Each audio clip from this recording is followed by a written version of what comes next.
There are so many traditional and different budgeting methods, each claiming to be the best. Because we're all unique individuals, what works for me may not work for you.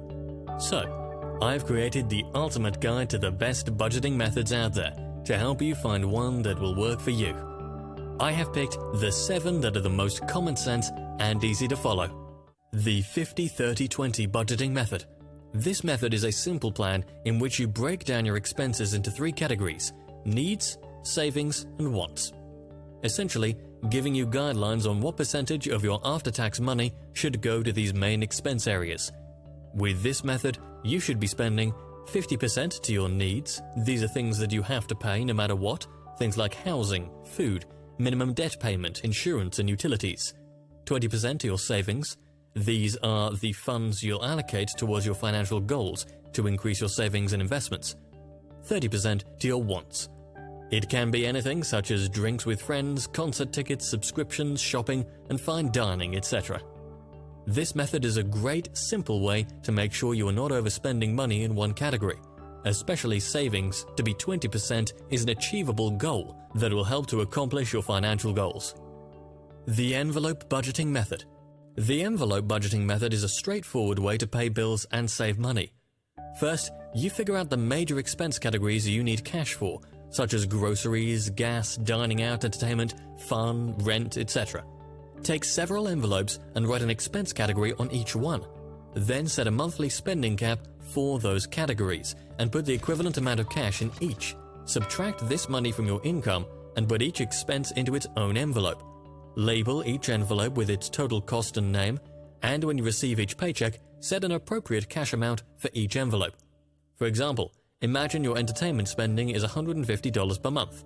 Write the word entertainment on an envelope, put $150 in it at the beginning of each month. Whenever you need to spend money on entertainment purposes, you can use the cash in the envelope.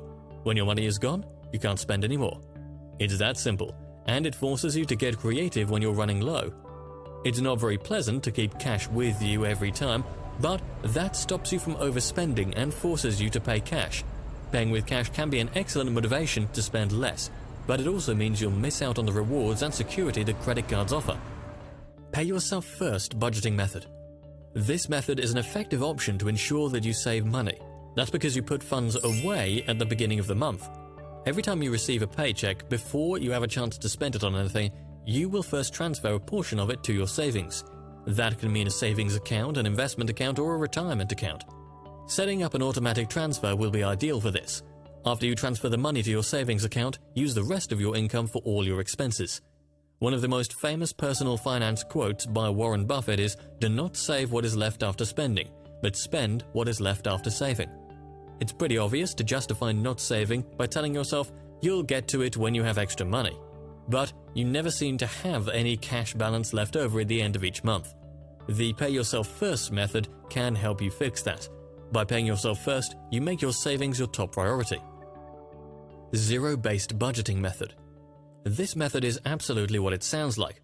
At the end of each month, your budget should equal zero. That doesn't mean you spend everything you earn or blow any surplus cash on entertainment. It just means you need to account for every dollar and treat your savings like any other expense category. Savings, investments, or retirement funds qualify as jobs for your money here. Basically, what you do with this method is finding a specific job for all of your earnings and not having any remaining balance at the end of the month. Based on that, this method is often described as giving every dollar a job. Finally, this method can be very detailed and a lot of work. If you're committed to this budgeting method, it's a very effective way to reach your goals quickly. Value-based budgeting method. This method has an interesting approach compared to all other typical budgeting methods. The values-based budget doesn't require you to use tools, spreadsheets, or software, but it requires more thoughts. You make a list of the things that make you happy most in life. Based on that list, you allocate portions of your spending income each month to what you value. If your passion in life is to travel, then put that at the top of your list and set aside funds every month for traveling. Then you'd allocate a little less money to the next passion in line and so on. When you're allocating or spending money, these are the 3 major questions you need to ask yourself. Does this expense align with our values? What values does it align with? Is there a substitute that might cost less? This type of budgeting is excellent if you feel like you've wasted earnings on things you don't want. By creating a list of what's important, you can stop buying things that don't bring you happiness and start putting your money towards the things that make you happy. The sub-savings accounts budgeting method.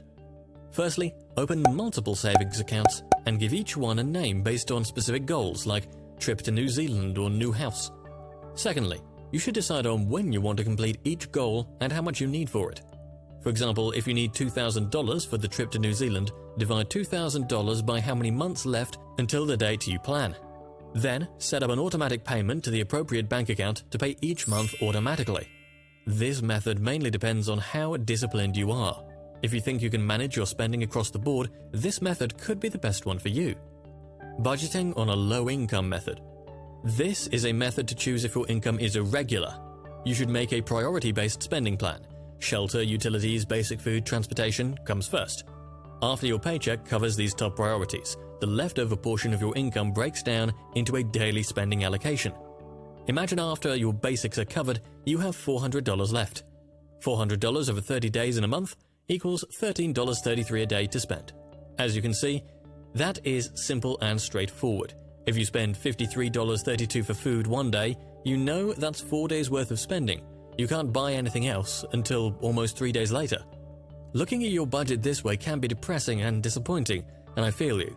A way out of a bad situation is not easy. In cases like these, you need to stop, breathe, and look for support.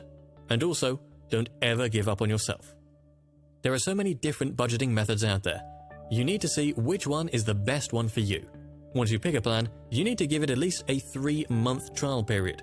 If by then you're not finding it's working, then try a different budgeting method, or modify any of these methods to suit your needs. Especially when we talk about budgeting in 2020, apps, software, and other automated tools are making life so much easier for financial tracking. I will talk about the budgeting tools and apps from another video. So, what budgeting method do you like the most? Are there any that you don't like? Any other budgeting methods that you are using not mentioned in this video? Let us know in the comment section down below. If you like this type of video, don't forget to like and subscribe to my channel. Also, hit the bell icon so that you'll get a notification whenever I post a new video. Thank you for watching till the end, and have a great day.